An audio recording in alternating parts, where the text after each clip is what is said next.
Prince Charles over there. Yep. Oh, yes, great friend of ours. These are the homeopathic medicines that are in, daily use. This is one, for instance, it has quite a strong evidence base, rust, which is poison ivy. Right, okay. I want to know how someone highly qualified in real medicine can make such a leap of faith. I agree there is a plausibility problem, and I pinch myself from time to time. I quite regularly pinch myself. Is this really happening? The fact is I couldn't stop what I do now, even if I wanted to. My patients wouldn't let me. Yeah. They say it helped. So how are things? Well, very much better since we last saw you. Mm-hmm. I virtually no pain at all. If I'm aware the symptoms are going to start again, I start taking it again, and I can feel the improvement, and then I go back to it until I need it again, Good. Oh, well, that's pretty straightforward. We just bash on the same, don't we? Yeah.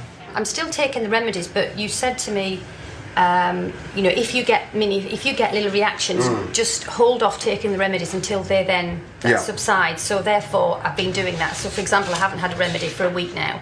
And last time we met, you said you were getting a bit of an emotional sort of upset the day after you took the medicine. It was the day after I took the medicine. I was impressed by the amount of time and care Peter Fisher devotes to each patient, far more than an ordinary doctor. But in terms of the treatment, I would be, reluctant to make a big change. I think this is the right stuff and we may need to fiddle around with it. Like a GP, Peter Fisher prescribes medicine. But in this case, the medicine is a bit of a surprise. Thank you very much. Good. Common salt, natrium muriaticum, sodium chloride, again in an ultramolecular dilution. Obviously, since it's common salt, she's obviously taking in a hell of a lot of common salt anyway. Yes, oh sure. How does the one... Well, the truth is nobody knows. I don't know, nor does anybody else. Yeah. The question is, do you think that because we don't know and because it seems implausible, it can't work? And that may be where you and I differ. Actually, the most recent problem was your skin, wasn't it? That's right, yeah, my hands, they've cleared up quite well. And my scalp's a lot better. While patients like these provide positive anecdotes for homeopathy, subjective stories are not enough for science. I want to pin down precisely what double-blind trials have been conducted. Good. Over 100 have been done, some by me. On the whole, they're positive. And I've worked hard on it. But in the face of great scepticism, in the face of many people who say, oh, well, we're not going to fund homeopathy, it's got to be a load of rubbish. Why do you think they say that if there really are controlled trials which show... Well, I think you're much better placed to comment on it because you're the sort of person who says that. Well, because I have read studies which have sort of meta-analyses and things which suggest that, yes, occasionally there's a slight suggestion of something, maybe a slight suggestion there, but if you take all the studies that have been done, it doesn't add up in the way that... Well, I don't agree with that at all. Now, if a double-blind controlled trial really does show that it works, then that suggests we're dealing with an entirely new force of physics, something unknown to science. Well, I think there's a slight exaggeration. There are various hypotheses. Remarkably, nobody knows what the structure of liquid water is. So there is room, for a phenomenon analogous to, I'm not saying the same, but analogous to the storage of information by a magnetic medium, by a floppy disk or a videotape. Yes. If I were a doctor doing what you do and was convinced that it really worked, I would drop everything and really try to demonstrate it and win the Nobel Prize for Physics. It would be an totally astonishing finding. That's, to be honest, one of the main reasons I got into it. Plain ambition got me into it in the first place. But I agree, it would be nice to see, a really serious programme of research done on it. Well, you're saying it has been done, and... Well, no, I'm saying that quite a lot of research has been done. I don't claim it's conclusive. Well, why not? It sounds as though... Well, because it's very diffuse. And of course, it does depend what question you're asking.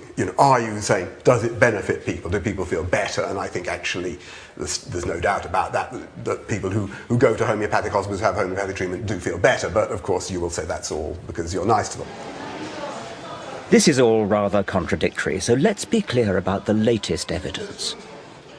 In 2005, the medical journal The Lancet surveyed all the meta-analyses, the analyses of the analyses, and failed to find any reliable effect of homeopathy.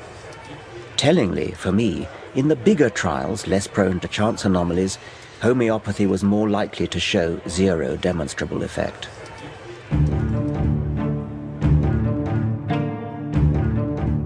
And yet, despite the lack of robust evidence, homeopathy thrives. Many clinicians look on in horror at the unlevel playing field of trials and evidence for medical licensing. In 2004, American trials seemed to show that the drug Herceptin could halve the death rate for a particularly virulent form of breast cancer. This was a major breakthrough. Patients understandably clamored for the new drug, but unlike in the world of homeopathy, the claims of scientific medicine are tested rigorously, and that takes time. Accordingly, the license was delayed. We went through a period of a year or two when Herceptin, quite rightly in my opinion, was held up for the treatment of breast cancer until all the evidence was there. So we had extremely rigid cost-effectiveness analysis before we could use Herceptin. And, okay, there was a short passage of time when it seemed unfair. But you compare that when actually lives are lost, because we're talking about life-threatening disease with drugs which actually save lives, to the way that ineffective, irrational remedies are just being nodded through. I mean, it makes you weep. The pharmaceutical industry takes a lot of knocks, and yes, drugs are very expensive. But the reason they're so expensive is there may be 20 years of R&D to get to an effective product. Every step of the way is checked and double-checked. And now, through the back door, we're getting a class of compound being allowed into the marketplace with a license with no such evidence of efficacy. I can't understand how you could even... But if homeopathy isn't tested properly or flunks its trials, then why do homeopaths remain popular? A lot of them owe their success not to the homeopathy, but to the fact they are decent people. They have time, they're compassionate, they look the patient in the eye, they talk to someone for an hour. These are nice people. I would like to recruit these really nice people to practice proper medicine. And then in the end, what we've got are proper doctors, empathetic doctors, who will, in addition to the placebo effect of being that kind of physician, they can also add in truly effective drugs. Clinical trials show that homeopathy simply cannot match up with safe chemical drugs. Yet in the realm of petty ailments like sore eyes or itchy scalp, homeopathy is probably innocent enough. Because it's really all about attentive doctors spending time listening to the patient. That one is still, the right one is still a tiny bit puffy, isn't it? Or is it? Well, it's always like that. Then giving them something that makes them feel better, precisely because it's supposed to make them feel better. I think it's all down to the placebo effect. I want to find out if that's the key to alternative medicine's grip on public confidence. I would disagree with you that I think something is being done. And why are we so good at placebo and the orthodox medicine is not? Well, they're pretty good at it too.